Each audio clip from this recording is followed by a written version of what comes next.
at ICR Institute for Women in Agriculture, and he will be talking on enhancing nature-based livelihood opportunities. Definitely, it is related to, again, mangrove, coastal areas, and Sundarban. Farming system research in hill and coastal region is one of his main topics of research. Zero tillage potato cultivation by using paddy straw, mulching in coastal saline soils.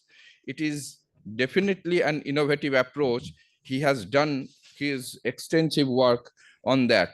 Intercropping vegetables in waterlogged paddy, because we know Sundarban is a waterlogged area, and in that area, different types of cultivating different types of vegetables, remunerative crop is a very difficult thing, and he is working on that. Intercropping vegetables, etc. Strong research collaboration. He has strong research collaboration with several countries, including Australia, Philippines, Vietnam, Bangladesh, and Nepal. Now, he has been awarded with the Fellow of Indian Society of Agronomy and also Indian Society of Coastal Agricultural Research, ISCAR. He is the editor-in-chief of Journal of Indian Society of Coastal Agricultural Research. Now we'll go to our renowned speaker, Dr. Abhro Chando. He will be addressing the topic, restoring ponds for rainwater harvesting. As we know that Sundarban is mainly inundated with saline water, but a lot of rainfalls are there. How to harvest, how to utilize the precious water, that will be his main topics. Dr. Chanda is an assistant professor and also the joint director of the School of Oceanographic Studies in renowned University of Jadavpur. He was the recipient of the prestigious DST Inspire Fellowship, and also he is the first rank in the UGC NET of Environmental Science in the year 2013. Dr. Chanda's career is of 15 years, has principally focused on the bioecochemistry and also the carbonate chemistry, mainly related to estuaries, coastal water,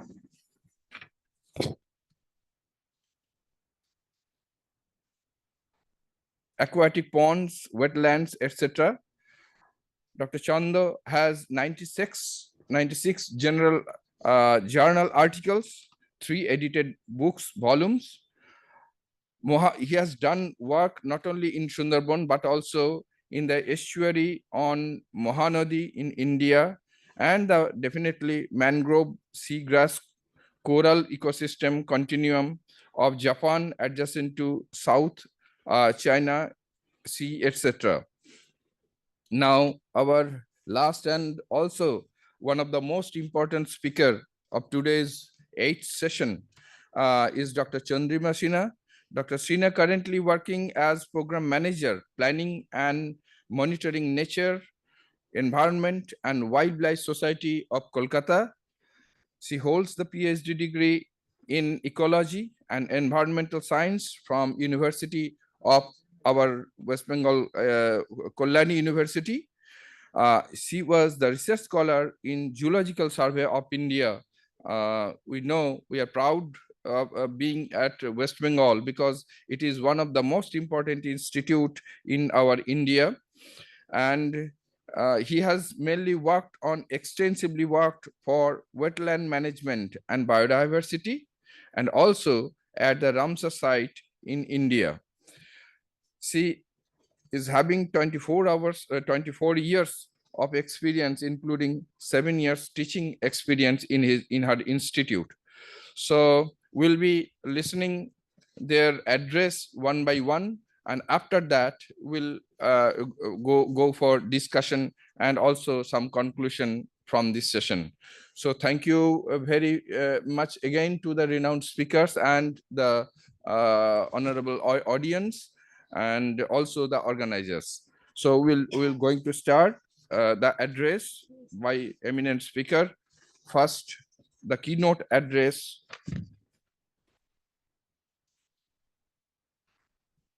by Dr. Debol Rai. Sir, please.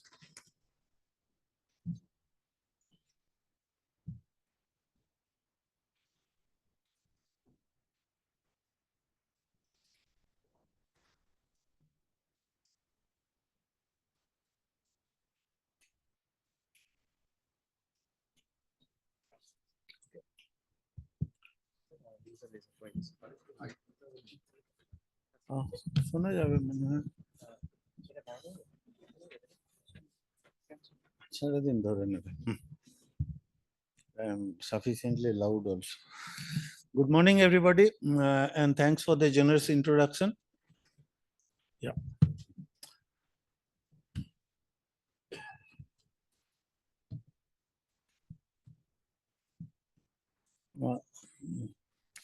I recollect the time when we started working on the climate change vulnerabilities of the whole areas of West Bengal, including that of Sundarbans. That was following the publication of National Action Plan on Climate Change, and we were preparing the State Action Plan on Climate Change, and all the literature were being scrutinized. The experts, some of them are sitting over here in this hall. They were also, they participated. And in the process, we were thinking the same question: how long, how much time we have, and what we can do. That is 15 years has gone. I would not say nothing has been done, but the thing is, the vulnerability has increased. The confidence level of IPCC predictions have increased regarding the disastrous scenario. The GHG gases emissions are taking more watts per hour, watts per meter square kind of trajectory rather than the lower trajectories. I do not want to be a doomsayer, but thing is that the things are not rosy. When fifth IPCC publication came up, the physical science thing, then they identified 3 islands of the world as the most vulnerable areas, and Sundarban was one of them. The vulnerability remains, if not increased. At that time, our SAPCC publication that focused on zoning, trying to zone the islands, what can be saved easily, what can be saved in medium term, and what probably we have to let it go. Vulnerability stays, but our effort should, what should I say? Effort have one positive thing that we have seen is mainstreaming of the adaptation thinking in the planning process. If something has happened in last 15 years, it is this: certain applications, certain thinkings have penetrated the mainstream planning process, and sometimes without not knowing things. With this background, I will talk about natural climate solutions, the topic that has been given, that is this session's topic. Now, natural climate solution are so-called the low-hanging fruits. The low-cost interventions that can be adopted in an area like Sundarbans in order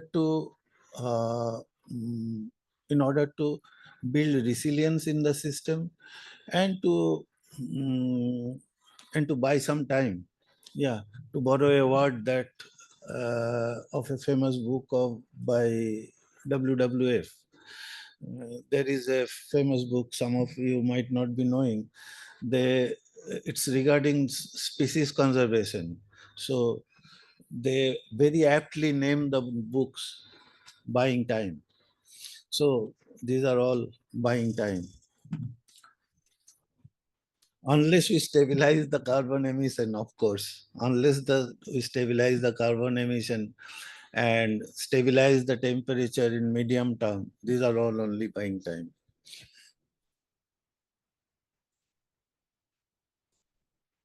Okay, here it is. I'll try to restore a few. I will try to restore the options that we have regarding natural climate solutions with a few examples. By the way, how much time do I have, sir? 5 minutes? 7 minutes? 5 minutes. Okay, then I have to be fast.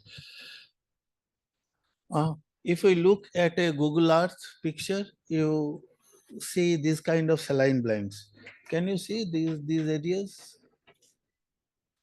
These are the areas that really crept in and keep on increasing in recent times due to salinity increase in such areas, salt intrusion into such areas, which subsequently dries and then create the saline blanks. These areas are devoid of vegetation, so the herbivores do not benefit by their presence.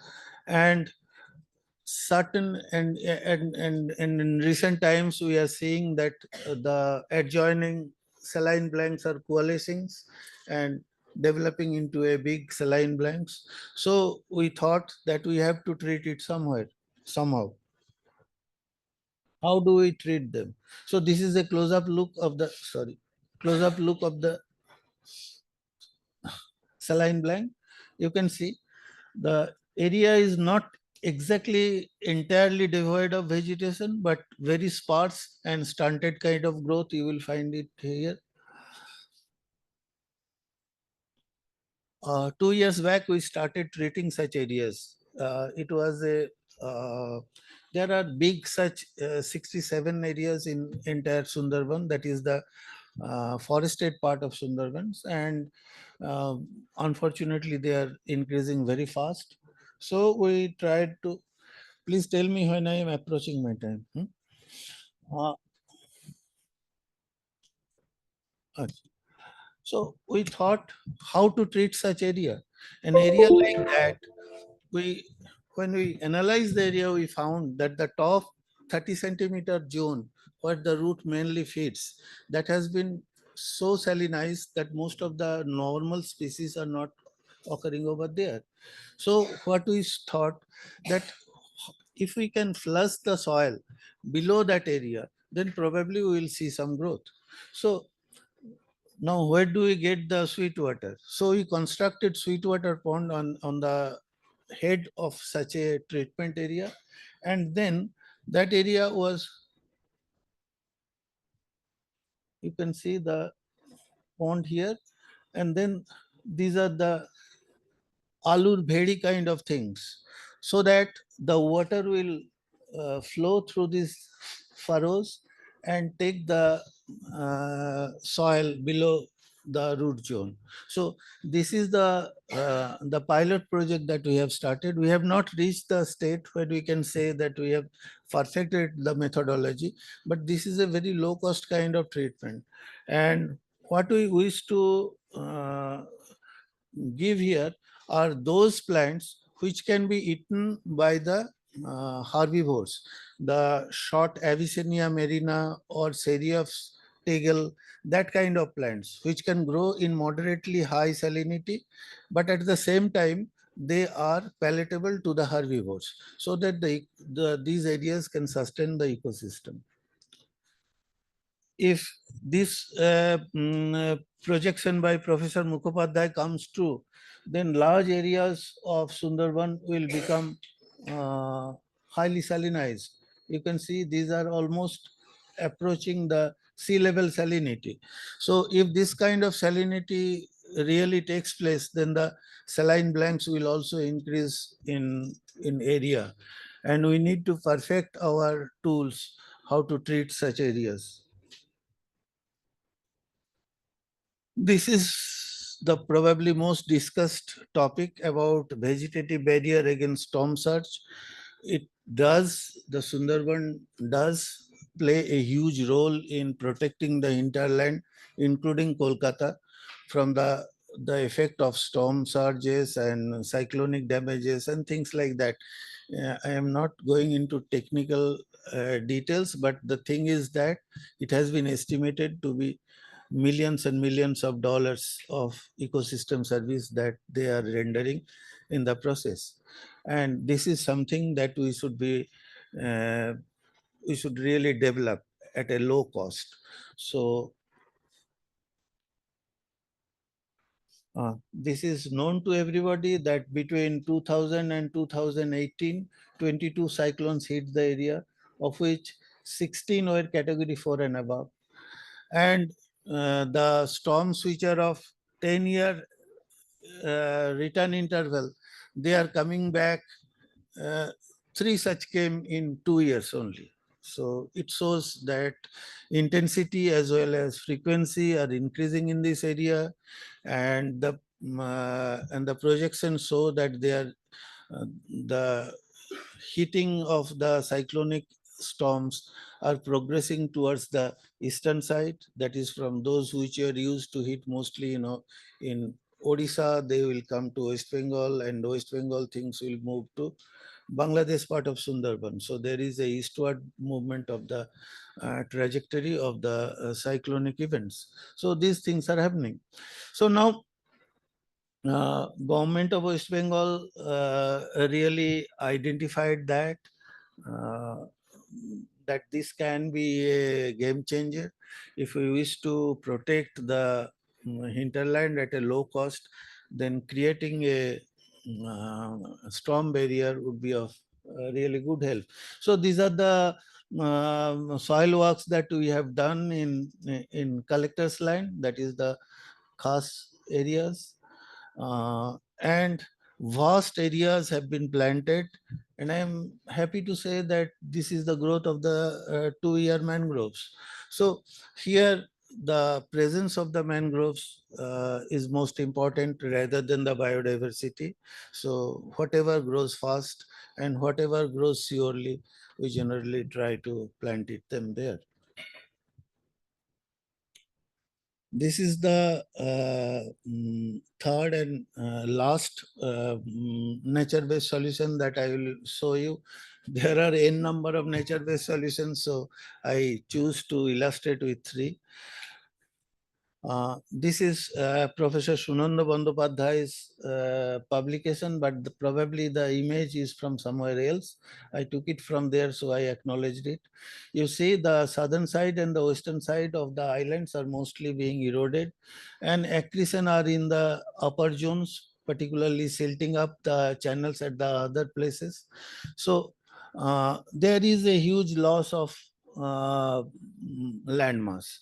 Coastal line retreated by 3 kilometers between 68 and 2014. We had a loss of about 200 square kilometer of land in last 50 years. Net loss is 200 square kilometer. We lost certain islands either due to accelerated erosion or redistribution of sediments. This is the picture of Halliday Island.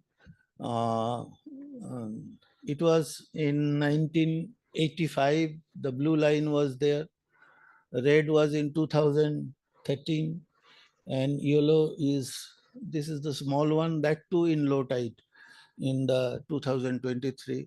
So it has almost but gone. It is unfortunately a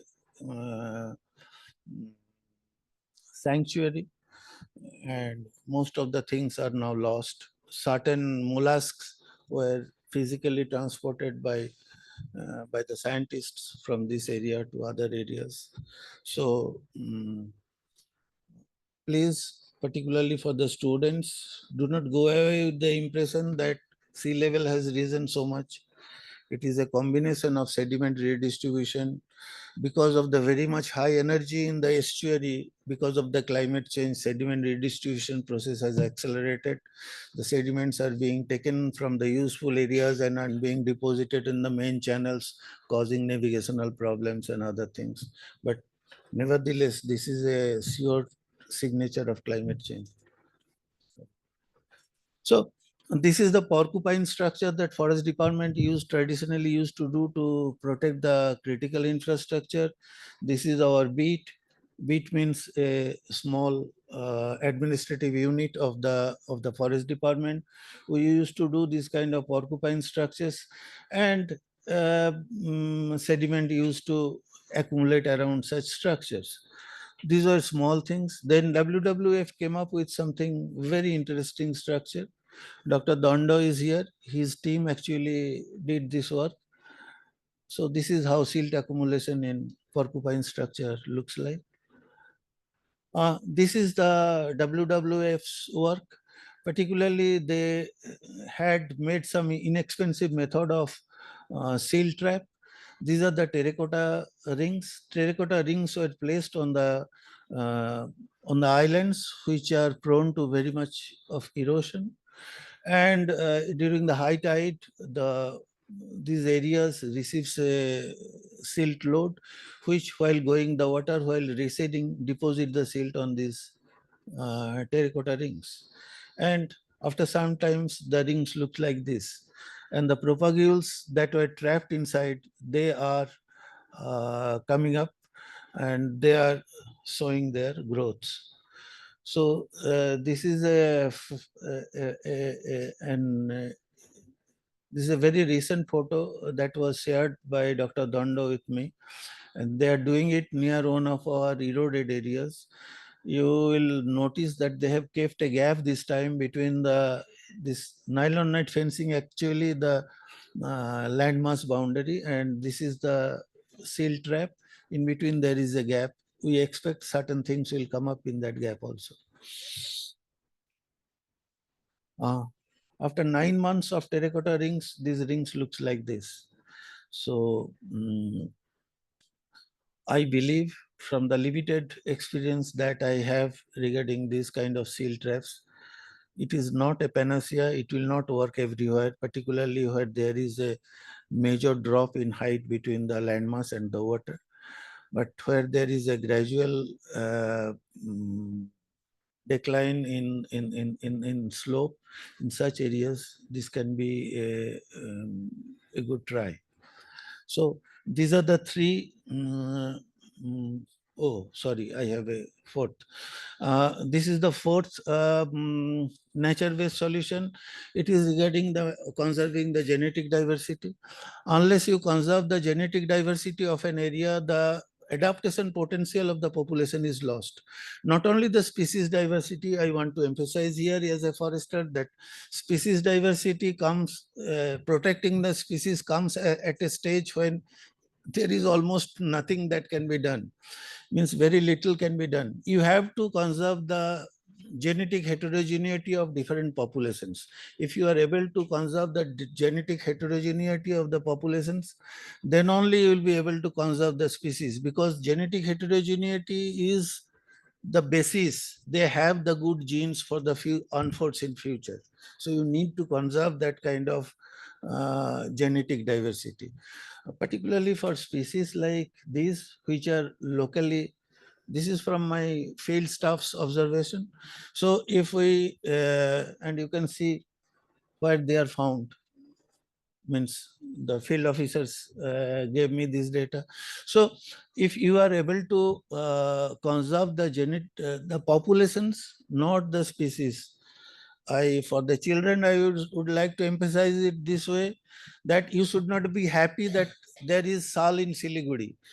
You need to protect the Sal in Siliguri, in Chhattisgarh, in Haldwani, in Maharashtra, because each of these populations have different genetic makeups. And some of these genetic makeups might have resistance against future viral outbreak, might have resistance against future rise in temperature. So not only the species conservation, but the population of different populations of the same species are to be conserved. So that is the take home lesson for you children. So with this, I close my talk. Thank you.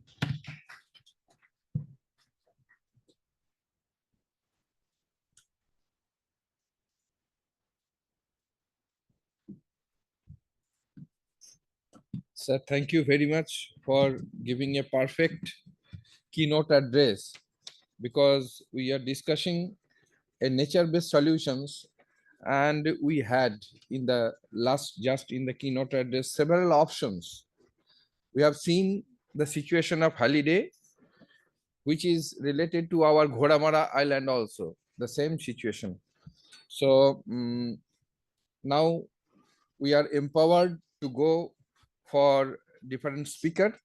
The first speaker, I invite Dr. Ashok Sannal, former chairman, West Bengal State Biodiversity Board, and he will be delivering on the topic conserving biodiversities for sustainable development.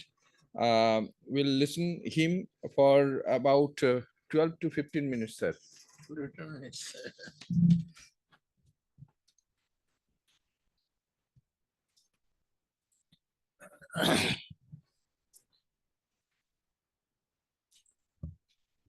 কিছু বলুন? হ্যাঁ, এটা দাও। ওইটা দিন।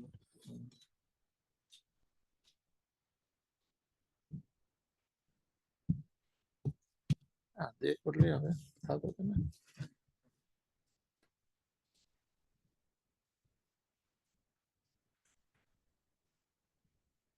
Very good morning to everybody. At the outset, I would like to express my sincere thanks and also gratitude to Professor Dhar Chakraborty for inviting me to deliver a talk in such an important conference, international conference. Importance at the as because it's related to Sundarban. I would like to say something about the biodiversity conservation and the sustainable development, which has been assigned to me to say my experiences, and particularly for the students. First, I would like to start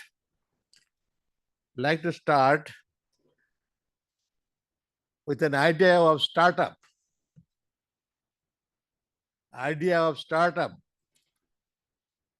As because on the first day, some speaker, probably Devojit, he was on speaker. Devojit, he mentioned there regarding the carbon, adding of carbon in the field.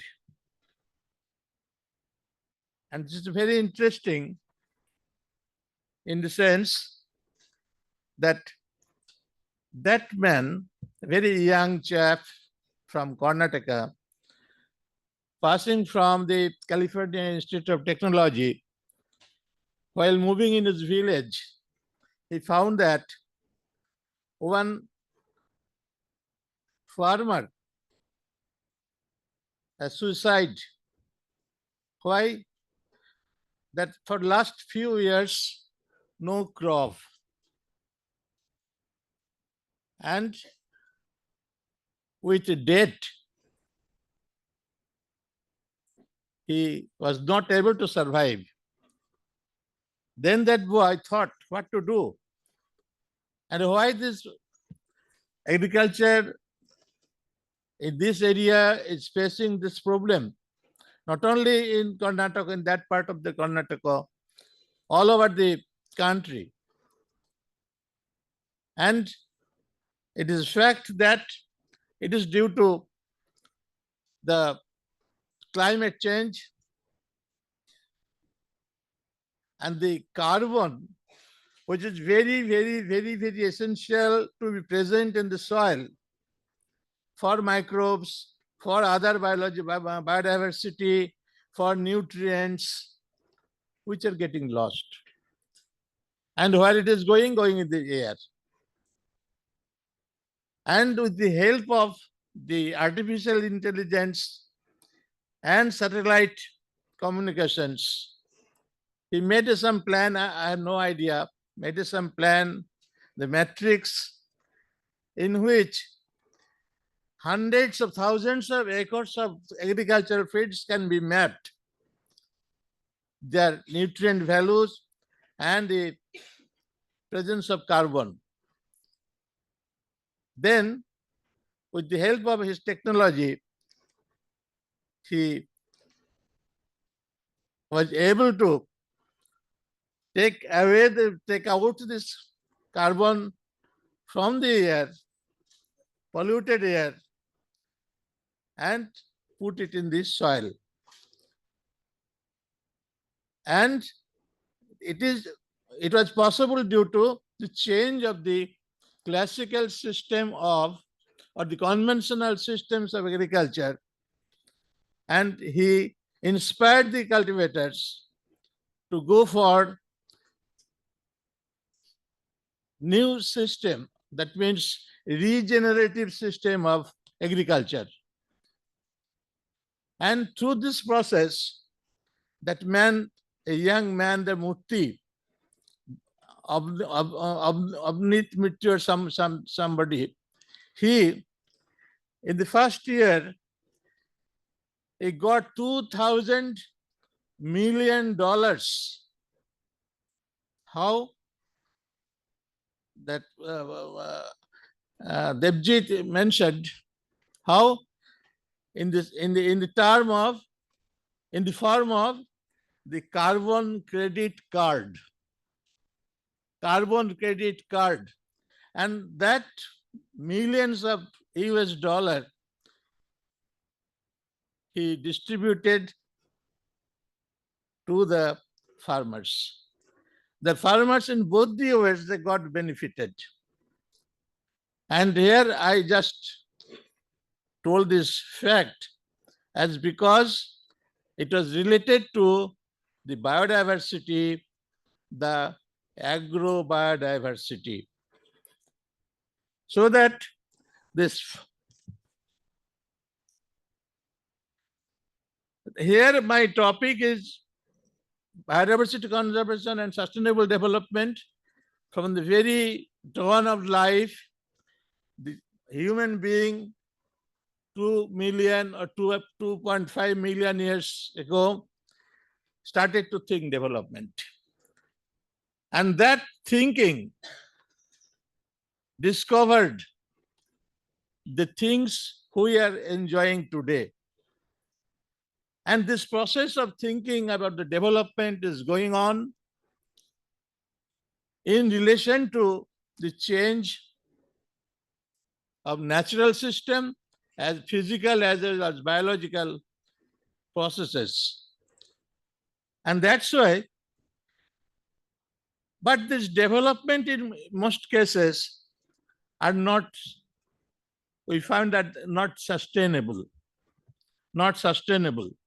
And this idea of sustainability, whatever we know, just I'm telling for the students, that in the year 1972, the first conference in Stockholm on environment,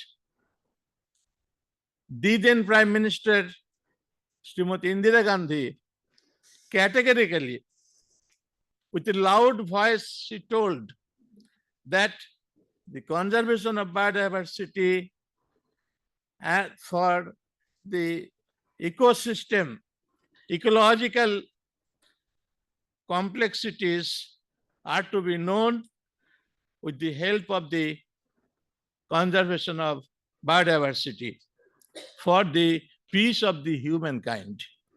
And later, so many global summits, United Nations Conference in 1992, and Johannesburg, then again in Rio 20, in all those forums, the first and foremost item was the conservation of biodiversity, and that is related to the climate change, related to desertification, related to Agenda 21, related to the climate change, etc. That's why this development is to be sustainable. The sustainability of development is most important factor. Then these are the, after all these summits, all these conferences, in 2015, we know, it is very known to everybody, that 2030 agenda for the sustainable development, 17 goals. And I would like to mention in brief that how these 17 goals, that means the sustainable development is related to the biodiversity and why this biodiversity is needed to be conserved. Starting from the, you see this this diagram, that mainly three items, three goals are related directly to the biodiversity. The terrestrial fauna, the aquatic fauna, and the other biosphere reserve. These three, but you see here, all these 17 sustainable development goals are directly or indirectly depend on the biodiversity. Starting one, poverty. Without food, without other necessities in life, poverty cannot be removed. Again, hunger, food. 850 million people are daily, they are not getting proper nutrition. But we have in our country, there are nearly 7,000 species of plants which are edible, and only 200 plants are used as food. And of these 200, if we count down, only 4 plant species are used at large, and 80% caloric we get from those plants. So that there are enough scope to manipulate the use of the biodiversity, the plant species, as well as in case of animals, though the number of animals which are being used as food less in number than the plants, all these are to be tapped. These are to be used scientifically, rationally, for getting the benefit. So that these are the pictures you see here. All these aspects of successful living, the livelihoods of the humankind, and well-being of the humankind depends on the biodiversity. And what is biodiversity? The biodiversity is the all sorts of living forms, including humankind, microbes to man. So that this biodiversity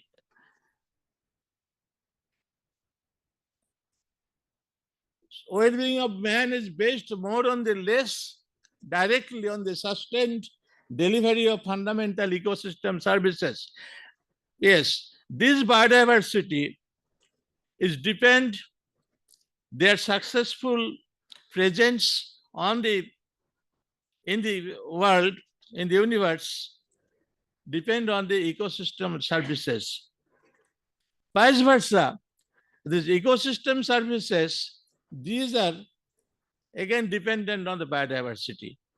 These are main 4 categories of the ecosystem services, all of you know. And these 4 main categories of the ecosystem services are responsible for maintaining the life systems over the earth, so that our well-being, our successful living on the land in this universe depend on the ecosystem services. So that if we go for there are threats, but the problem is this biodiversity. Suppose in India, there are 1,639 species of recorded animals and 49,000 plus plant species. Similarly, most of these species, plants and animals, are in danger, mainly due to climate change and due to action of humankind, effect of the disputing action of humankind. So that these are the factors for the loss of biodiversity, and these factors are considered as because if the biodiversity is lost, then the ecosystem services will be broken, and the result we enjoy from the ecosystem services will not be available. Then if we go for the same thing for the conservation of biodiversity for our benefit, the Government of India has enacted the Biodiversity Act in 2002, and as per the Act, in every state in India, Biodiversity Board has been created, and the responsibility of the Biodiversity Board is the main responsibility is the conservation of biodiversity. The first item is the conservation of biodiversity and sustainable utilization of biodiversity, and third thing is the access and benefit sharing. All these three items conjointly help to save, to protect, to conserve biodiversity. And in Sundarban, the biodiversity is very rich. Time is short. These are all these, starting from microbes to mammals, the biodiversity is very rich. It was earlier more richer than today, and many species have already been extinct. And so that for the resilience of the community in Sundarban, their successful living, happy living, development of their livelihood, biodiversity is to be considered as the first and primary component. First and primary component. Honorable Speaker already mentioned today, whatever slides he has shown, all related to the biodiversity. Plants for erosion, checking of erosion, and many other factors which we need to address, so that human ecology and the ecosystem processes and the services are to be taken into consideration in addition to other technological aspects. So that this is the time where we should have to think about the conservation of biodiversity in Sundarban. The erosion checking depend on the biodiversity, the plants, and we have to study. One thing that lastly,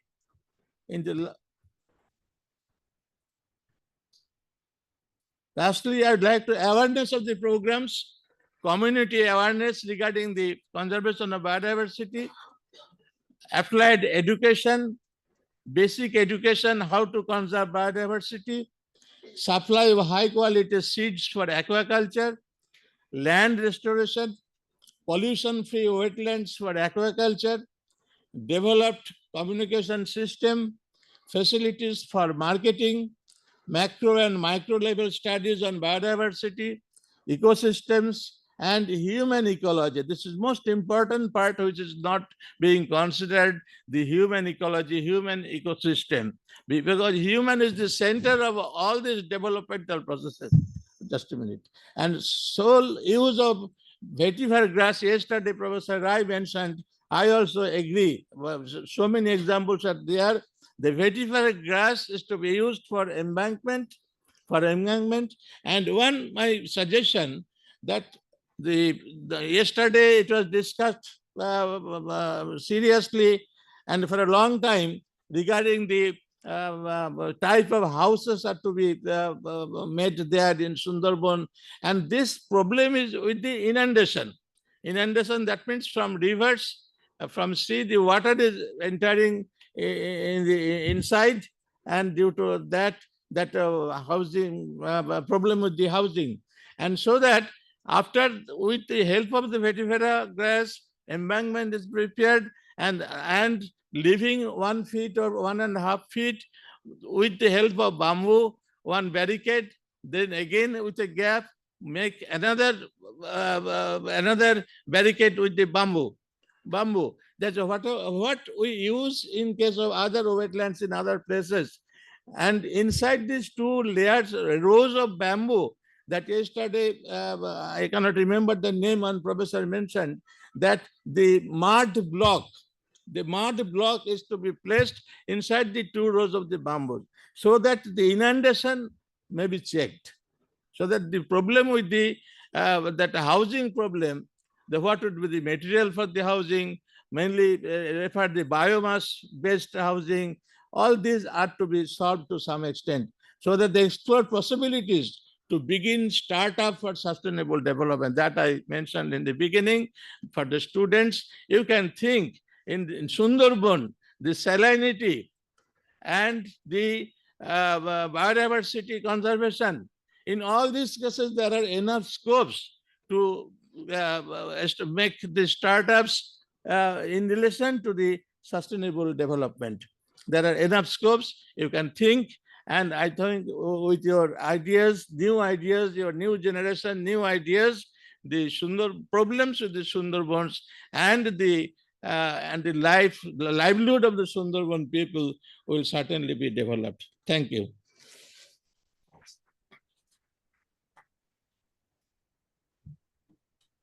Just a minute. In 1535, কত বছর আগে চিন্তা কর, 1535, in Chaitanya Bhagavat, Vrindavan Das has written the Chaitanya Bhagavat, the life of Sri Chaitanya Dev. It was written there, কুলে উঠিলে সে বাঘে লইয়া পালায়, জলে পড়িলে সে কুম্ভীরেই খায়, নিরন্তর এ পানিতে ডাকাইত ফিরে, পাইলেই ধন প্রাণ দুই নাশ করে। তার মানে 1535 সালে তখনও মানুষ এই সুন্দরবনের এই চরিত্র বাঘ, কুমির এবং ডাকাত, সেটা এখনো চলছে এবং আগামী দিনেও চলবে। চলুক, বাঘ থাকুক, কুমির থাকুক, ডাকাত থাকুক, কিন্তু সুন্দরবন বাঁচুক, এটা আমরা চাই। ধন্যবাদ।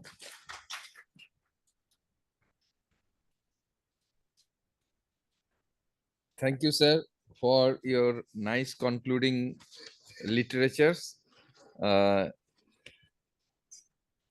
We'll go for we have very good experiences from Dr. Ashok Shanal regarding different aspects of conserving biodiversities for sustainable development, mainly focused to Sundarbans.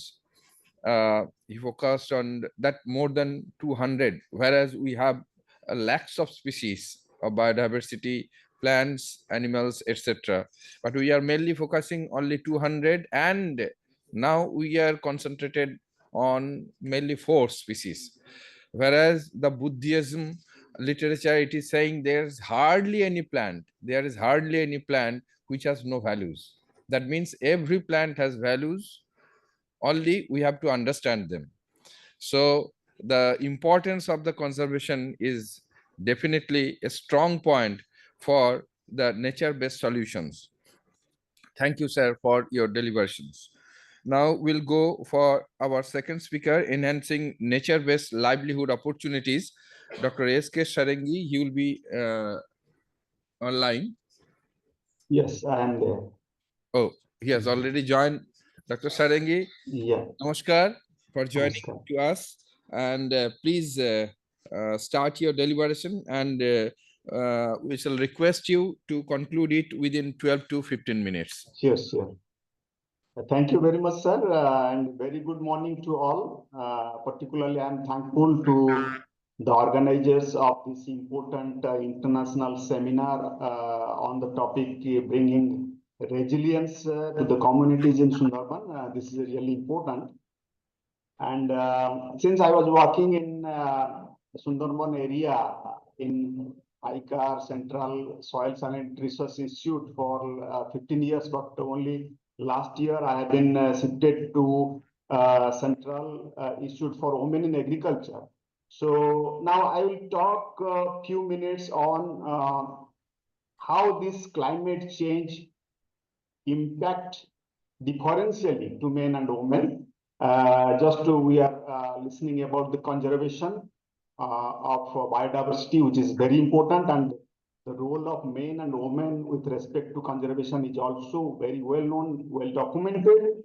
But if you talk about the impact of climate change on the communities with respect to gender, there is a clear study that the impact is unequal on part of men and women. Particularly, there is a severe impact of this climate change crisis on women engaged in agri-food system across the globe. So it is important to find out and address the vulnerabilities, the areas where the women are really need to be empowered to adapt to the changed climatic situations. I will give few examples how these natural calamities affect the women, particularly when there is a disaster like flood or drought. The number of women that go hungry, it is reported that they are far more than the men. And also the access to resources with respect to market, credits, inputs, extension services, these are also become limited to women farmers or the women entrepreneurs when there is a climate change is happening. So therefore, it is a need to identify the areas where we should concentrate or we should involve our strategies to devise the livelihood opportunities in these areas. As you know that this climate change affect the agriculture mostly in three ways. First of all, it reduces the yield of the crops or animals or fisheries, and also reduces the quality of the produce. Not only yield, the quality of produce, and also there is increased incidence of diseases and pests on these particular sectors. So this climate change, particularly when there is a evidence of climate change, the workload on women is also increased, particularly when we talk about the natural resources with respect to water, with respect to labor. There is an increased demand for these particular natural resources, and there is a pressure on women. So therefore, we have to adopt new technologies, new practices, new varieties, improved varieties, tolerant varieties to address these situations and also address the situation of malnutrition, health issues, mental stress that generally occur when there is a natural calamities there. So government of India is definitely aware of these things, and so many programs are going on, like the National Mission on Sustainable Agriculture, the Paramparagat Krishi Vikas Yojana, Mahila Kisan Sashактikaran Pariyojana. So these are going on, but the climate smart agriculture practices, which has been developed by about a decade or so, but these climate smart agricultural practices, that should be encouraged, that should be propagated, that should be demonstrated in these particular areas when we talk about the Sundarban agriculture.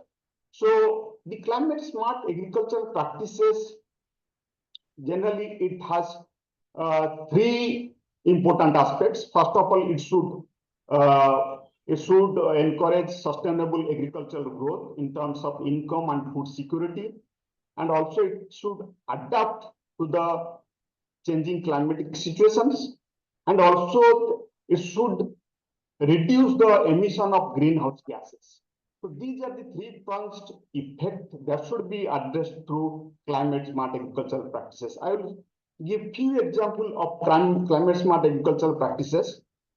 First of all, the natural resource management, like the water harvesting, the watershed management, which is very, very important, particularly in Sundarban area. If we talk about the pond-based water management or region furrow-based water management. So creating the infrastructure for water storage and letting less of rainfall to go away from our area in situ conservation. Then other practices like nowadays the reduced tillage or zero tillage practices, so that the crop establishment methods, the impact on the soil resources, that should be also addressed through these reduced tillage practices. Then the water efficient irrigation practices like the drip irrigation, sprinkler irrigation, that in comparison to the traditional flood irrigation, we have to adopt these practices.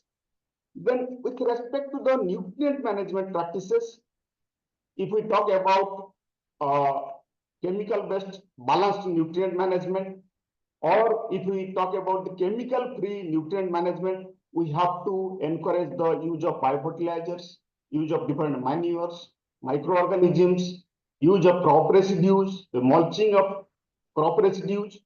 Then when we talk about the improved crop management practices, particularly the improved tolerant varieties, when we talk about the flood tolerant varieties, now we have the sub-1 gene introgressed varieties of crops, like in rice, the Storna sub-1 is well known. And similarly, the drought tolerant varieties, the salt tolerant varieties. Then the crop diversification, bringing new crops, crop rotations, intercropping, which is very, very important.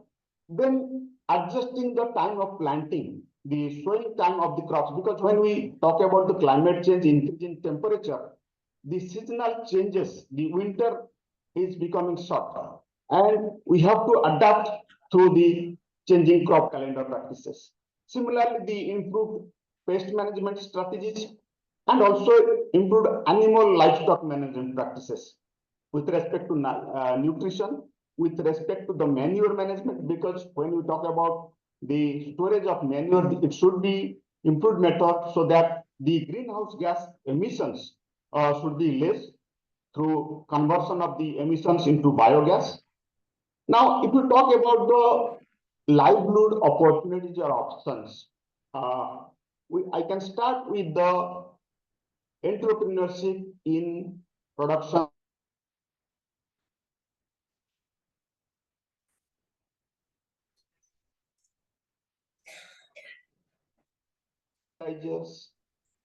It may be of different types for cereals, legumes, rhizobium bacteria, the phosphate solubilizing bacteria, potassium solubilizing bacteria.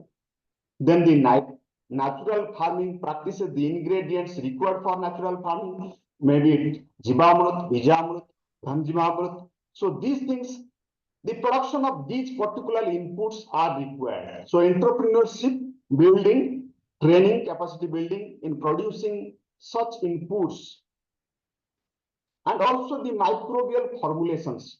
If we talk about different crops, for example, in jute crop, we need for rating the microbial formulations which has been developed by Cryzap, the Cryzap Sona, or the Ninfet Sathi. These are required in changing climate situation, because for rating, water is a critical issue now. We are not getting good quality water for rating of jutes. So these particular microbial formulations that should be produced and delivered to the farmers, needy farmers. So that is an enterprise where we can thrust upon. Then the plant growth mechanism, the plant growth hormones, production and multiplication. Then important factor is the seed and planting materials of different crops. Be it tolerant varieties or new crops, field crops, the scented varieties of crops, what we call the traditional varieties which are endangered now. If we want to propagate there, we have to adopt the new varieties, the pure varieties of those crops, their production.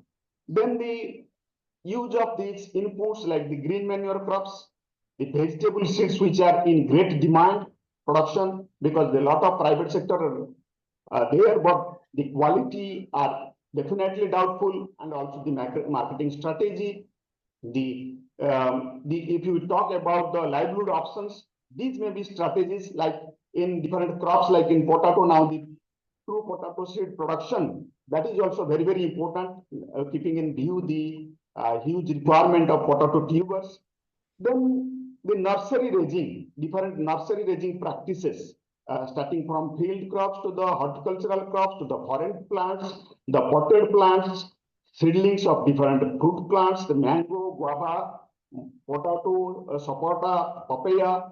Then the tissue culture seedlings, saplings like the banana tissue culture plants. Then the mat nursery in rice. That is also required when we talk about the mechanization in rice cultivation. There is a labor issue. So in that case, the production of mat nurseries, the training and capacity building of farmers, how to produce the mat nursery and use of transplanter in rice so that we can reduce the labor requirement. Then the entrepreneurship in manufacture of the machines and tools, which is also a need of the hour. Different small tools, like I can cite few examples: the maize sheller, the row makers in case of SRI. SRI is a new method of cultivation which requires the wider spacing planting. For that, we need the row makers. Similarly, different small machines like the groundnut decorticator, drum seeder in rice, transplanter, seed drills, cone weeder, winnowers, different types of harvesters. So these machines are there, but this has not reached to the farmers, the end users, and there is a need or demand for creating entrepreneurship for production and manufacture of these small implements. Then again, if there is an issue of availability of those resources, we can think of the community custom hiring centers. That is the concept of building the custom hiring centers through forming the farmers interest groups or the self-help groups, so that they can keep the required implements, tools in a center there they can use for themselves or hire to the communities, the members of the communities, with a nominal price, so that these important machines are available to the farmers. When we talk about the farmers producer organizations, building and promoting such type of organizations also help in creating livelihood options. Then there is also a requirement of developing the value-added products of different crops, because we know that there are several perishable crops produced, the fruits and vegetables, or sometimes their market is difficult, and getting the exact price of the or appropriate price is also an issue. So in that case, the promoting the production of value-added products through the self-help groups, like the different processing of different fruits, vegetables, spices, even millets. So these also help in creating the appropriate livelihood opportunities for the communities. And then coming to the other sectors of agriculture, if we talk about the aquaculture sector, which is a very important, pisciculture is a very important enterprise in Sundarban region. So the production of fingerlings, the promotion of hatcheries, the improved scientific production of the fingerlings for different species, particularly the climate resilient species of the different species of fish, and also the aquarium. There is a demand for aquarium, and there is also a need for capacity building of the communities in producing the aquaculture and taking into as a business of ornamental fishery. Then manufacture of different fishing gears also is very important. Nowadays, the manual harvesting is no longer advised. So it is important to promote the production and manufacture of the fishing gears. Then the pond culture is also another important venture, livelihood option, which is a very high value commodity, but that is a possibility. The scientific evidences are there that this pond culture is possible through the scientific technologies. Then the crab farming is also another important business, export-oriented prawn culture. This is also important that will add to the income of the farmers. Then in the animal husbandry sector, the machines, tools for different kind of operations, starting from feeding of animals to the rotary feeding, the collection of dongs, the trolleys of different kinds that will help in management of animals. Then the allied enterprises like the mushroom cultivation, which is also very, very important. The most important issue in mushroom cultivation is the availability of spawn, which is very, very important for the communities. Now, the capacity building training on production of quality spawns of mushroom is also very, very important. So those to be propagated. And I think I have given a light on some of these aspects of creating the livelihood options. So I will conclude my talk here. I thank very much the authorities of Ramakrishnan Mission Vivekananda Educational and Research Institute for giving this opportunity. Thank you very much. Dr. Sarangi, thank you very much for your detailed deliberation on enhancing nature-based livelihood opportunities. We heard from you the lot of options on biodiversity-based agricultural technologies, several options of entrepreneurship out of that, nursery, raising, farm mechanization, organization building, and water resource, fisheries, animal husbandries. So thank you very much. I have another request to you, as there will be a concluding session at this end of this 8th session. So if you kindly remain joining up to the last of the session. Okay, sir. Okay, thank you very much. Now we'll go for our another important topics, restoring ponds for rainwater harvesting, and that will be done by Dr. Abhro Chando, Assistant Professor, School of Oceanographic Studies, Jadavpur University, Kolkata. So, sir, again, I will request you to remain within 15 minutes.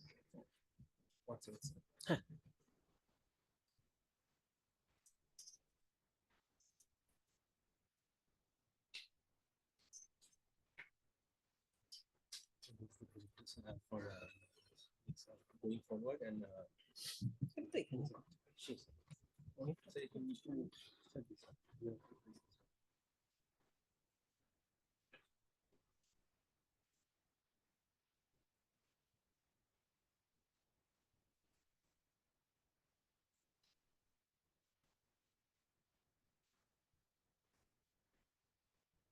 Thank you very much for the kind introduction. So today I'll be talking on a topic which is, as you can see, restoring ponds for rainwater harvesting in Indian Sundarban. I guess Sundarban at this point in time, especially after 2 days of this symposium, is not at all unknown to us. And we all know that Sundarban essentially is an agrarian economy. And historically, the freshwater demand of this particular region has been principally met by the extraction of groundwater. And we, at this point in time, have realized that we have come to a certain threshold that, owing to the excess increase in, the human population, we know that this region is one of the most population dense regions of this country as well. And since we have been extracting groundwater for long, we have good enough reasons to become apprehensive that we might reach a threshold where the aquifers might not give, or rather it can lead to subsidence as well, or not might give the adequate amount of fresh water that is needed. So this is why now we are looking for alternatives that in which other way we can actually get hold of fresh water, and which essentially brings us to this particular topic, that whether ponds of the Indian Sundarban do have a solution or not. So I have just, my brief presentation, I have segregated into just 6 key points. I'll be introducing the concept of rainwater harvesting a bit. I know most of you are already well versed to it. I shall talk about the types of ponds in Indian Sundarban and whatever special information we have about them as of now. The scope of rainwater harvesting in Indian Sundarban, and lastly, the challenges and perhaps the possible strategies to maximize rainwater harvesting potential in Indian Sundarban. So rainwater harvesting is nothing new, actually. It is an age-old technique which has been used by various civilizations throughout the long line of history. So it is basically any type or any measure by means of which we usually collect and store the rainwater in any confined system. So we usually make use of the rain that actually ends up on the Earth's surface, either it is on the rooftop or maybe in the form of surface runoff, and we usually, or catchment or watersheds, and we usually collect them and store them somewhere. So I have just shown you that as per the recent terminologies, we can classify the rainwater harvesting as water butt method. Water butt method is very much, what should I say, a primitive technology where you just place a small container at the downstream part of any gutter or any pipe, and you collect water. So, but the scalability of this kind of method is obviously, you can understand, is not very promising. Then there are direct pumped methods and indirect pumped methods by means of which we usually store water in confined chambers, which are, in most of the occasions, they remain underground. We somehow channel the rainwater into those confined chambers, and then whenever it is needed, we use them. Retention ponds have been widely accepted as one of the most, essential types of rainwater harvesting in various parts of the world. And at the same time, underground storage is also preferred, as I have already mentioned. Now, to talk about the significance of rainwater harvesting, obviously, it gives us an alternative water source, fresh water source, most essentially. It enables us to, conserve water. And at the same time, it has some secondary and very crucial, benefits also. For example, rainwater harvesting can actually lead to control of floods. It can play a very crucial role in soil erosion control, because whenever a particular surface is receiving rainwater and you are trying to arrest it, you are not only just trying to arrest the water mass, but at the same time, the sediment that flows along with it. And especially for open ecosystems where you are trying to save rainwater, it plays actually a very crucial role in microclimate regulation, for example, like that of ponds. And lastly, it plays a very, very important role in aquifer recharge, because whenever you are trying to, arrest or confine rainwater somewhere, it is inevitably going to seep downwards towards the aquifer, and it can play a very crucial role there. Now, coming to the scenario of Sundarban, ponds are actually very much an integral part of Sundarban. Since the early colonizers, when early settlements began actually in Sundarban, it was almost customary that the people, those who started settling there, began their settlements in Sundarban, they used to excavate a bit of area near their household, and they used that earth to actually make their kacha houses. And inevitably or inadvertently, those pit land actually became ponds. So now, if we just try to have a look at the types of ponds, you can see that there are domestic ponds. They are mainly used by the local people for, say, homestead gardening or subsistence fishing and all. Agricultural ponds are nothing but, those who have viewed or rather cited Sundarbans, they will see that in the agricultural plots, there are pits dug out where the runoff from the agricultural lands, actually they collect it and they use it for agriculture again. Then there are craft fattening ponds, aquaculture ponds. There are canal and irrigation ponds. You can see some long, canals which actually acts as ponds, as they have aisles, in between, so that they are segregated.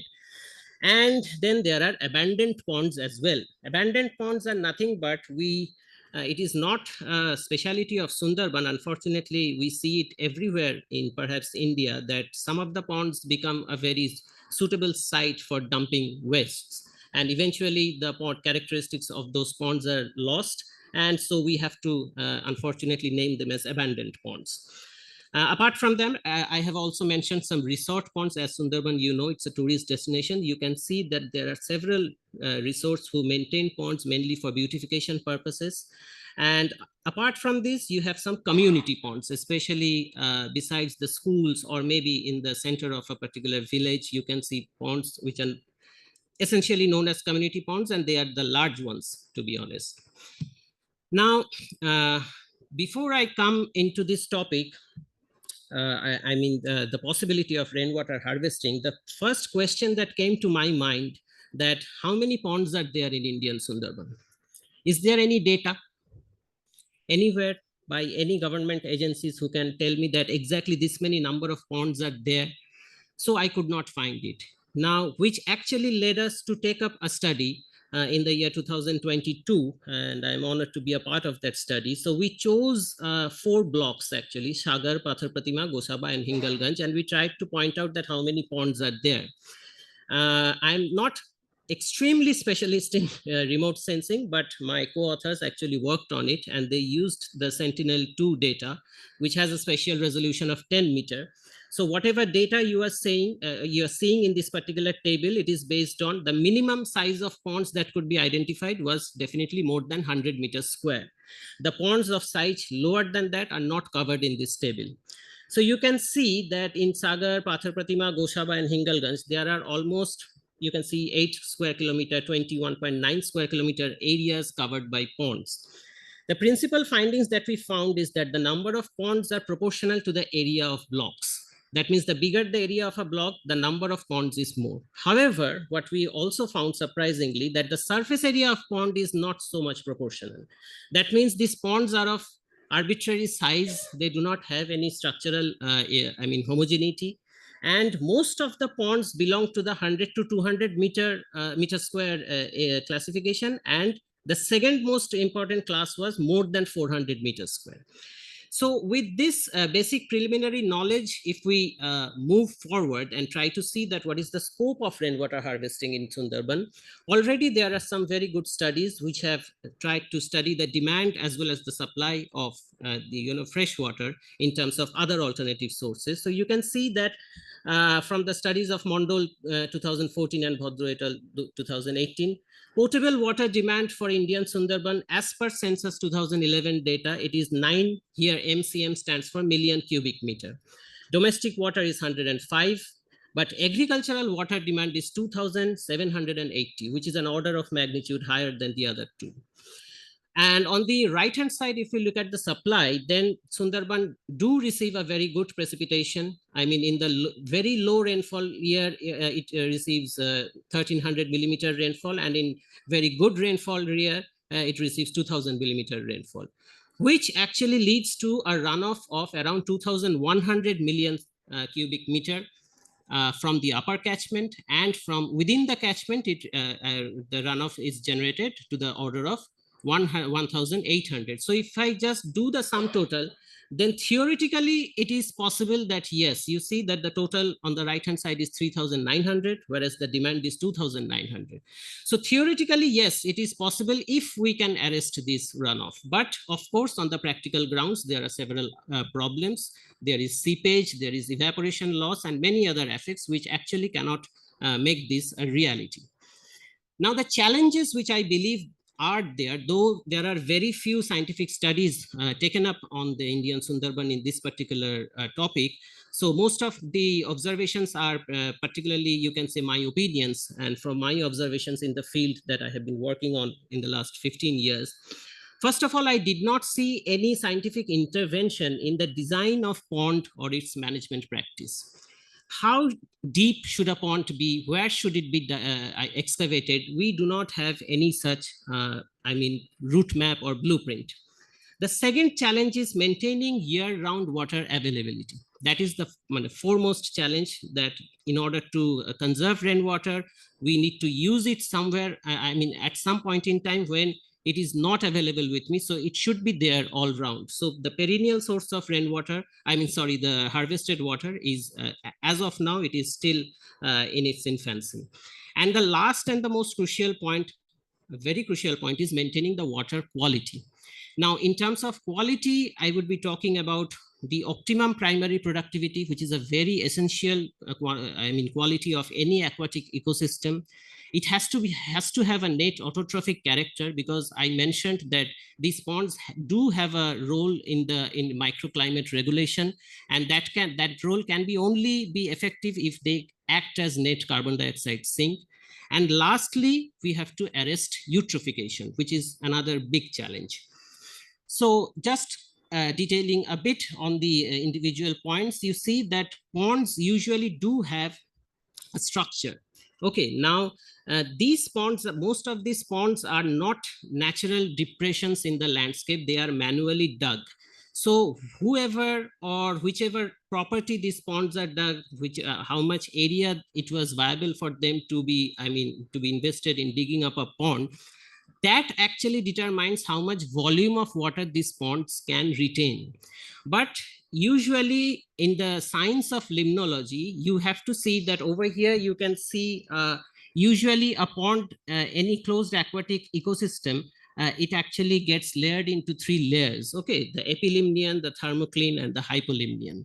This epilimnion part should be very deep, because here the photosynthetic activity takes place. If your pond is too deep, then this particular region would become anaerobic and it would lead to acidic water. So finding the optimum depth for a pond, finding the optimum volume for a pond, all these kinds of measurements or all these kinds of efforts are actually lacking.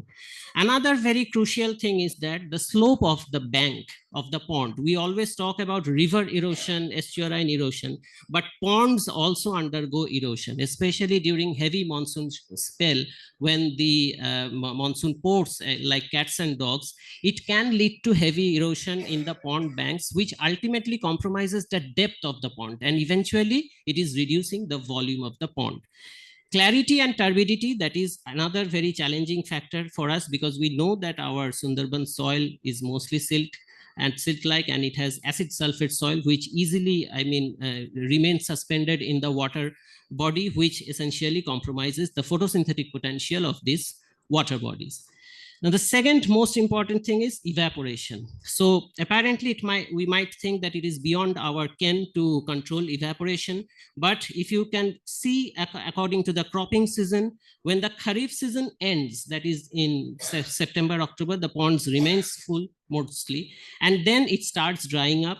And there is absolutely no question of water remaining in the Zaid season, that is the summer months of Sundarban, when almost all the ponds we find in the field that they are dry. The cultural eutrophication process is the most dangerous aspect, the most brutal challenge, I must say, in order to face, because we have this tendency of using nitrogenous fertilizers, inorganic fertilizers. We have this tendency of using the ponds as for washing utensils and all those things. So it actually this eutrophication process actually ends up from being an aquatic ecosystem to a terrestrial ecosystem. It just converts them. So you can see over here, I do not want to go into much detail as we are running short of time, but there are ways by means of which we can actually measure the trophic state index of a particular aquatic body. And it is very good if it remains in the ultra oligotrophic form. But most of the ponds that I have sampled, they are either eutrophic or some of them are hypereutrophic conditions. And if this kind of, uncontrolled eutrophication takes place, then instead of acting as a greenhouse gas sink, all these ponds will be eventually acting as sources of greenhouse gas, which includes carbon dioxide, methane, as well as nitrous oxide. So I believe in order to maximize the rainwater harvesting potential, if we are thinking about excavating new ponds, then we must deploy multi-criteria analysis modeling, taking into account the drainage density, slope, soil characteristics, and all the other geomorphological attributes that should be taken into account to identify the sites which are best suited for excavating new ponds. In order to arrest the evaporation, we must implement techniques like this. These kind of techniques are being increasingly used in African countries, which are arid and semi-arid, and they have a much more pressing need of securing or rather conserving the rainwater. You can see that there are aqua caps in half of the pond. They actually what they do is that they actually eliminate half of the pond's air-water interface, because in Sundarban, it is not only that the temperature is driving evaporation.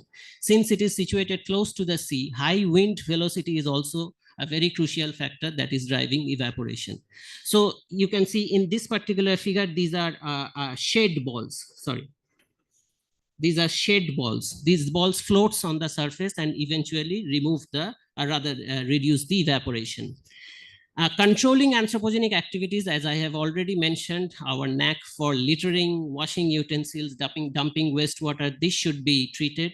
And lastly, promoting citizen science is very much essential in order to conserve the ponds, because I have seen while working in the Sundarban that the local people, they are very curious to know about the state of their ponds, the basic state, the basic parameters like DO, pH, salinity, and turbidity. They are very much curious to know, and they are very much curious to intervene as well. So if they know that, okay, my pond is, the pH is reducing, so I should apply this much amount of lime. If by any chance the dissolved oxygen is going down, then I can use a very simple automated rotator. So these kind of very simple innovations, as the umbrella under which we are trying to talk is natural climate solutions, this should be initiated. And so my concluding remarks is that, first of all, a thorough geospatial technique induced modeling should be required in order to identify the potential of rainwater harvesting if we are at all looking for a whole time, or rather a very wholesome solution to this particular problem. Academia intervention is required in order to prepare a baseline of what is the present status of the water quality and the water volume that the Sundarban can hold in the ponds. And of course, as I already mentioned, citizen science should be promoted. And based on these three, we must go for intervention from the governmental and non-governmental sectors. With this note, I'll end my presentation here. We, on behalf of School of Oceanographic Studies, we have written a book back in 2022. If any one of you is interested to know about the ponds of Indian Sundarban, we tried to populate this book with some more insightful information. So there is my email ID. So if anyone is interested, they may contact me. Thank you.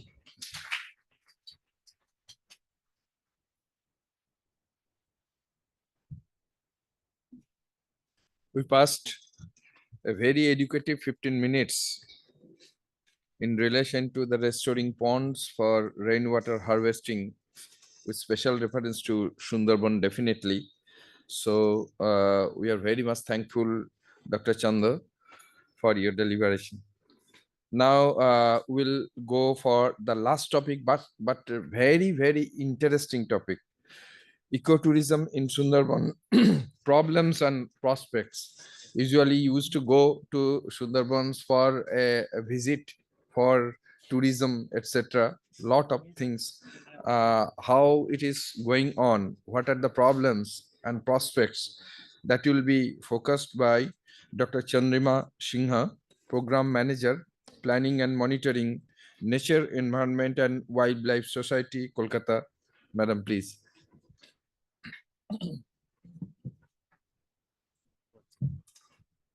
One second now. Stop your PPT.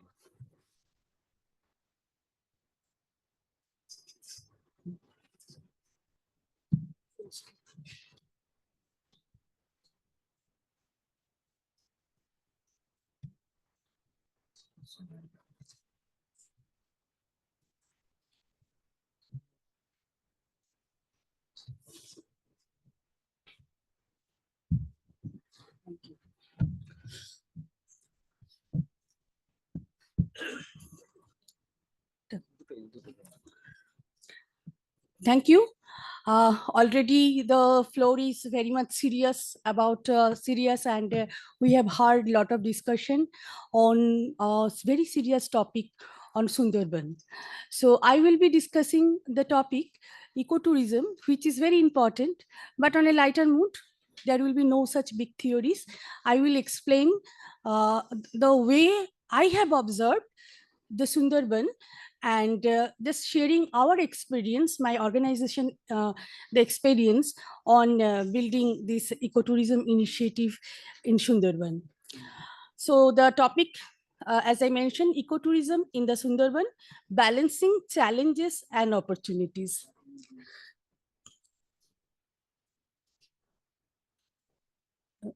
এটা down হচ্ছে না।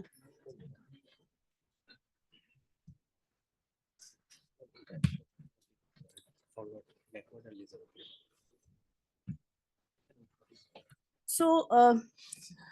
So what is Sundarban? Already you have discussed a lot of things. You have also heard already this is the third day of the entire symposium.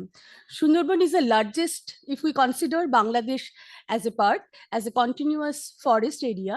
So Sundarban is the largest mangrove forest in the world. So it has having a very great value for that. And this is also the only mangrove habitat which is having the tiger population. Anywhere in the world, apart from Bangladesh, there is no such habitat for tiger. And this is also the protect. So many of people, they are also living in this area. And as we have heard that the frequent storms, surges due to the climate changes, the people are very much vulnerability in a very vulnerable condition. So mangroves are giving as a green shield, protecting the villages and just reducing the damages from this cyclone. Now, why it is what it matters to others, why we will concentrate, or which value we will promote to the tourist or the visitors. Because mangrove itself is having a value for cleaning the air as well as the water. Here already you have discussed that so many of greenhouse gases, absorption of blue carbon, the maximum blue carbon that stored in this mangrove ecosystem, which is a very important part, as well as the mangrove ecosystem that also purifies the water. The mangrove ecosystem in the aquatic ecosystem, it is a very beautiful ecosystem. And it is a UNESCO heritage site. It is a Ramsar site. So many of feathers in its cap. So we have lot of story to tell to the visitors in Sundarban. But the main problem is we need to ask ourselves, what is happening in Sundarban? Is it sustainable model? It is running there in Sundarban. Lot of tourists are coming. Whether it is sustainable, it is a very crucial question for Sundarban, because it is a very sensitive ecosystem is there. So if we do something, some alteration, if we want to do any alteration in this natural ecosystem, which means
it was 2,82,000.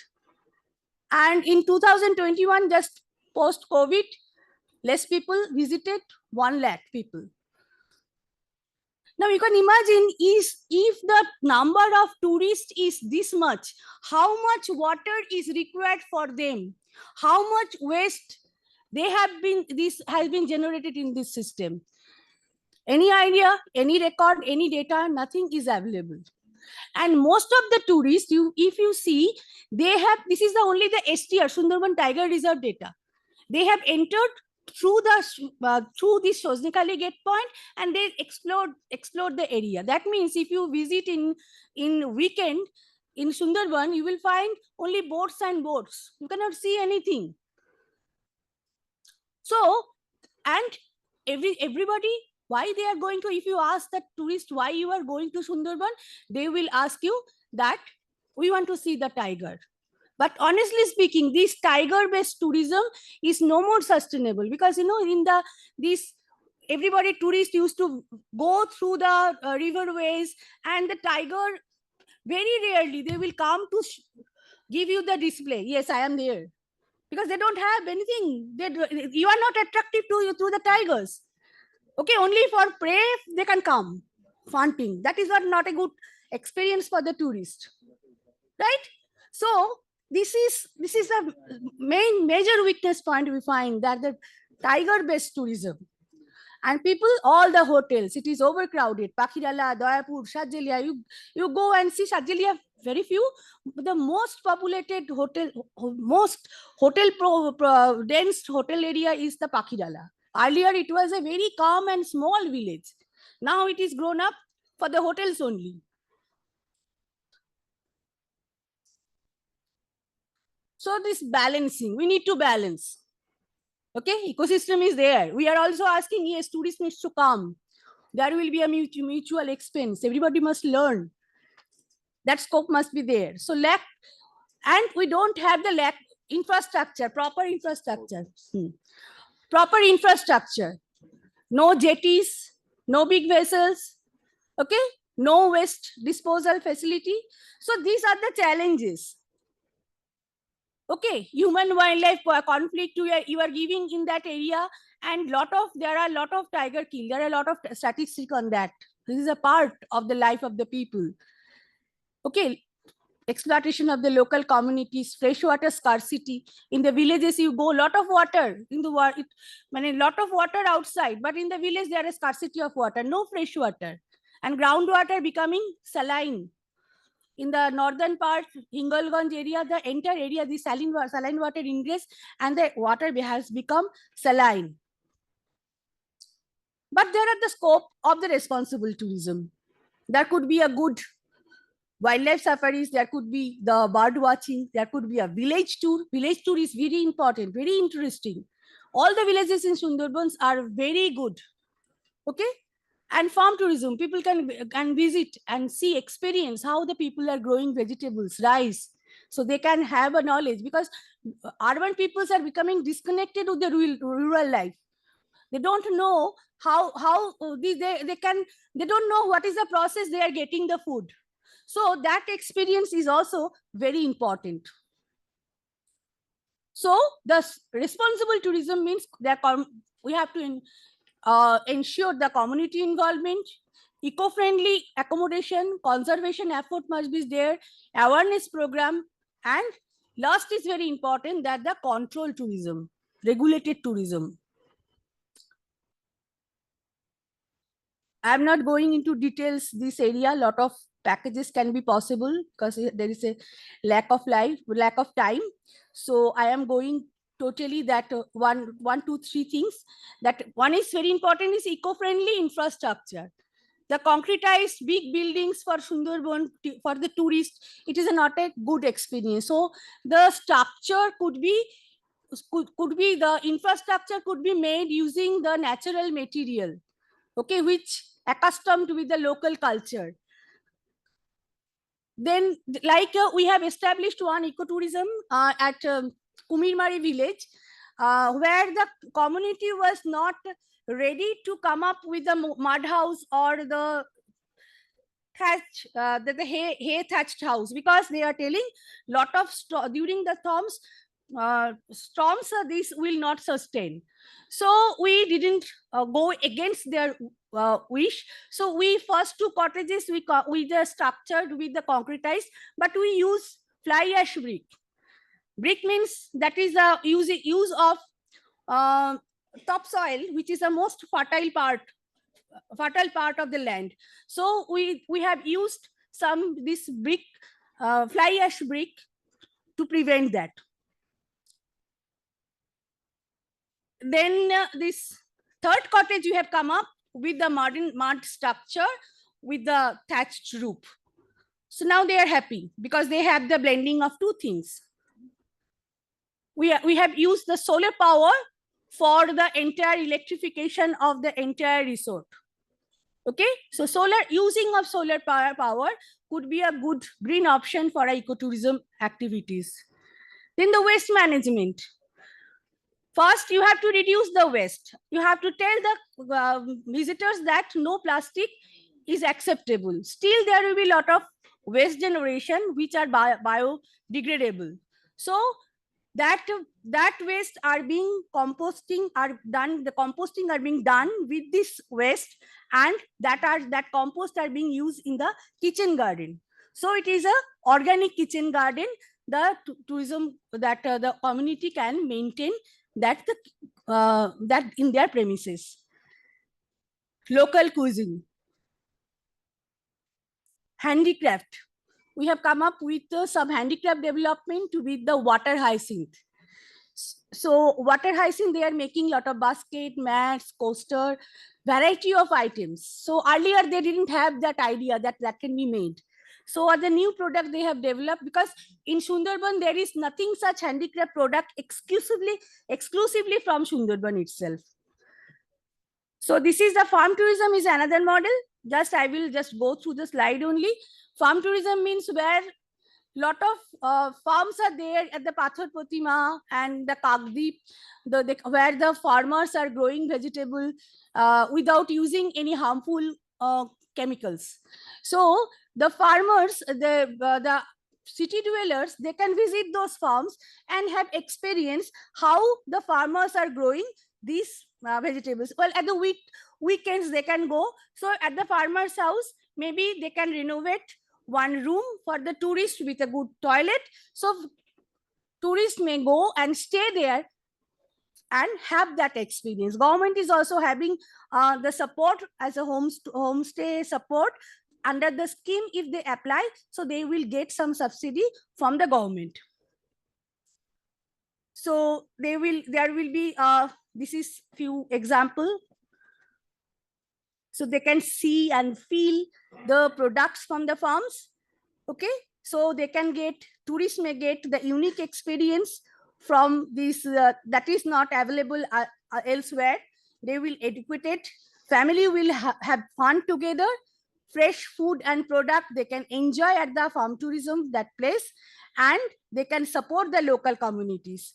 And the community will have the multiple benefits out of it, like economic, they will get some job, they will get some revenue out of it, they can preserve the cultural heritage, the community revitalization, and the environmental stewardship. People will be very keen to maintain the environmental management in the field, so because they will get the additional income. Okay, thank you. Thank you.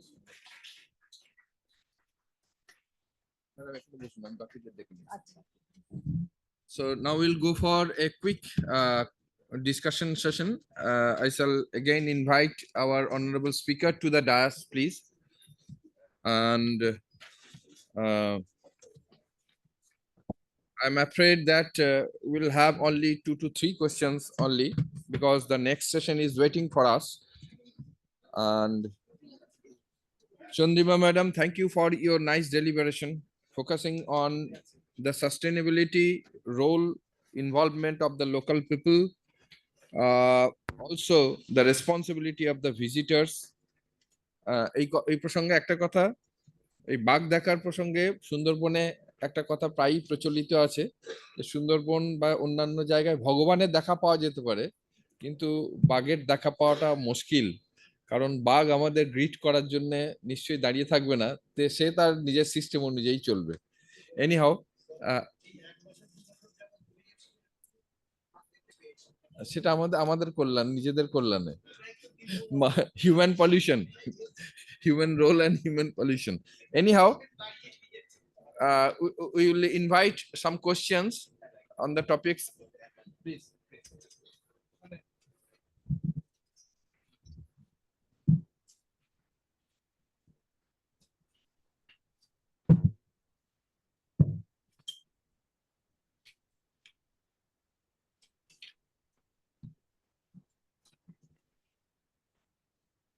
শুনতে পাবো? বলো বলো, জোরে বলো। হ্যাঁ।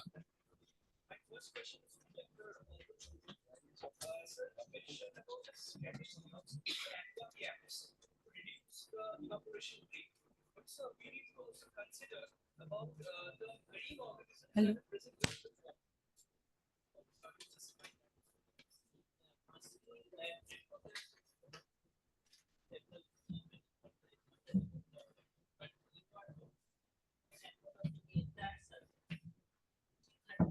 Because if you I mean restrict the entire surface, then photosynthesis will not take place and the entire water body will become anaerobic and the pH will plummet. Okay, so usually what happens in very shallow ponds, it is my observation that in summer the fishes die actually and they just float up to the surface. So if you provide, one form is to provide a shade into one part of the I mean the pond, and at the same time the pond bottoms should not be flat. There should be some deeper sectors in the pond bottom so that during the time of summer they can go to subsurface depths so that they can survive that intense temperature rise. Okay, that is why. Thank you, sir. Next. Can I make a second Yes, question yes, to? yes. Yeah, my second question is to Dr. Chondrima Sinha. Ma'am, you had mentioned about the waste management in the ecotourism and in Sundarban. One of the major, and you had also mentioned about the local community exploitation. So one of the major points is of the tiger widows. When the tourists visit, they are often taken to the tiger widows to listen to the stories of how the tigers had hampered their life, and gives enthusiasm to the tourists to it's an attractive point for the tourists to listen to the tiger widows. So how do you say, like, what Is are your it? views on it? Is it? I don't think this tiger widow, this coinage is a very wrongfully placed. Right, It ma'am? is very ironical that the people are so marginalized. They compelled, sometimes it is they out of compulsion, they used to go for fishing in the river and they get killed by the tiger. Okay. So this is maybe, this is because of extreme poverty, or maybe few people for the honey collection, very few people, they usually go out of passion also, but it is accidental. Sometimes if we feel good, if somebody, some death has happened in our society, in our family, someone, and people are asking me, the telling the story, that is not the right thing, that is not the ethical thing. On humanitarian ground, it's not. For any ground, it is not good. So it is the ethical that I want to mean here, that the tourists also have some responsibility. There are some margin, and the ecotourism basically a co-creation with the community and the visitors. Then it will be a complete story. There are a lot of stories in Sundarban, lot of stories that can be told, but exclusive story of this tiger widow, I am not ready to accept. This is my personal opinion. Right. Thank you, ma'am. Next question, please.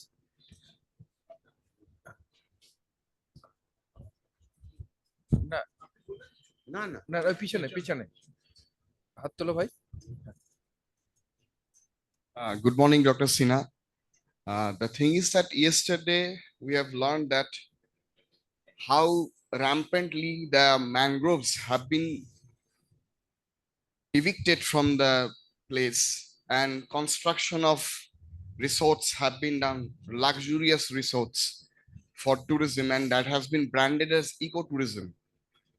And we also saw that a construction was made over there that has been broken by the initiative of the government and the agencies as well to not encroach that area. But still these things are happening. So what I am trying to imply is that apart from the NGOs which you people are working on the area of sustainable ecotourism, how the academic people who are in the research and academic concerns, they are also actively engaged in this area to make the people aware of the concerns of this regard. See, for where the ecotourism, not only ecotourism, any tourism infrastructure will build up, there are strict guidelines. Okay, that guidelines is CRZ, Coastal Regulatory Zone 1, where any construction build up is totally prohibited, right? So forget about ecotourism. No tourism will develop if it is within the CRZ line. That means from the high tide line, you have to leave at least 50 meters. Then only you can come up with that infrastructure development. So definitely there is a awareness generation is required at every level. Sometimes panchayat is also without knowing now the eco-sensitive, there is another regulation has come up that the eco-sensitive zone also. So this awareness building is required at every level, at the level of panchayat, because panchayat is the first institution with whom any hotelier or who wants to do this infrastructure development, they will come. Okay, so first awareness is required at the panchayat level, then the allied other departments. Okay.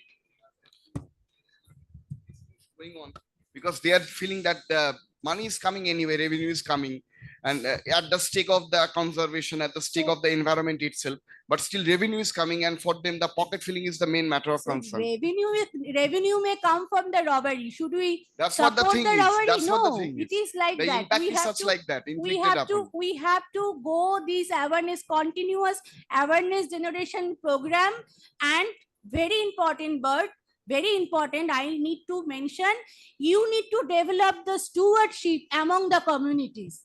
When this type of initiative will taken up, maybe panchayat will ready to go for the corruption, Exactly, but exactly. the local community will resist. There should be the youth group, there should be the eco club members, Exactly. they will resist. So local stewardship I have shown in the village, because short of time I could not explain properly, that the stewardship building is very important part for this ecotourism initiative. Thank you. So madam, thank you. We'll have the last question only, if there is any. Please. Sir, regarding this tourism, actually there are 54 islands, human habitat islands. And we know that only the tourists are going to that temple, tourists are going to the other places very nearer to the shore and for seeing the tiger, but not getting the tiger. But why not in other places? There are 54 islands, human habitat islands. The tourism, ecotourism can be developed in those islands.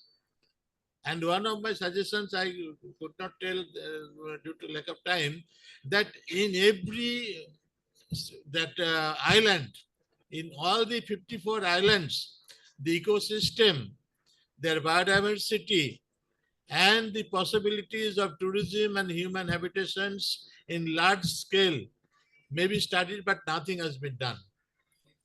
Nothing has been done. During the last 2 days, there is a question that shifting of the human being, shifting to other place. There are examples that told here only that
Sir, namaskar.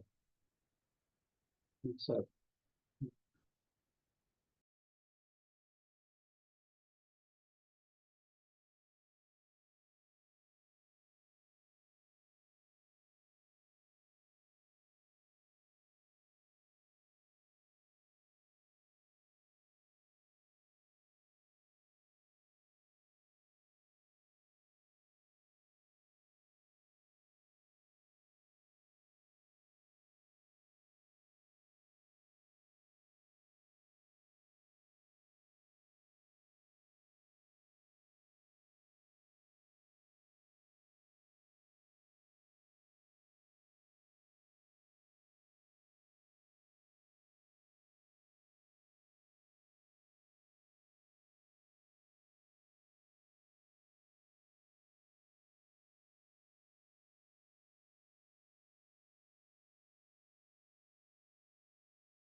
In case of Kubir Mari, we have come up with that, the entire initiative, and the ownership is with the community. It is community-owned ecotourism initiative. So there are 12 board members, okay?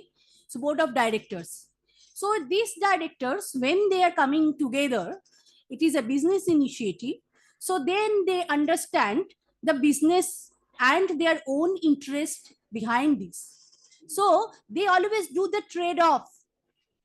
So if one is person who is having its political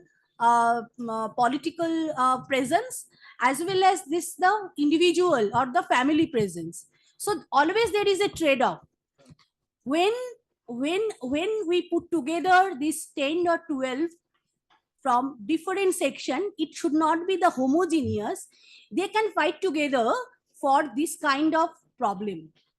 They can help in the conflict resolution. So I'm not telling it will solve the entire problem, but this was our just a try, this model, whether this community themselves, because the problem or pressure will come from the community itself. So it is the community themselves need to solve the problem, not I or anybody. Yeah, thank you for giving the example. I think that is There really are true tigers, two species of tigers in Sundarbans, is it not? One is Panthera tigris, another Panthera politics. Politiciana. Politiciana. Politiciana. That's why the problem. Anyhow, okay. Last one. Regarding the issue actually being discussed here. From my experience, I can tell you whenever you want some representative from the community, the panchayat and the local leadership will decide who will go and who will not. That is the real hard fact. Okay. So it's very difficult for them to come up with some kind of balanced mode of functioning. And whatever Madam was talking about the board of directors, I know Ankan is there. I know Bola is there very much. So they will be there. But we need to come up with some kind of strategy how we can utilize their acceptability or their so-called power or so-called muscle power, and we can achieve our goal. That is Yes, yes, exactly. comment number one. Yeah, means here what we did, there is a structure, the criteria for every step, the SOP, standard of practice, package of practice, what will be there. So every directives will be there, and it has been made after the discussion with them only.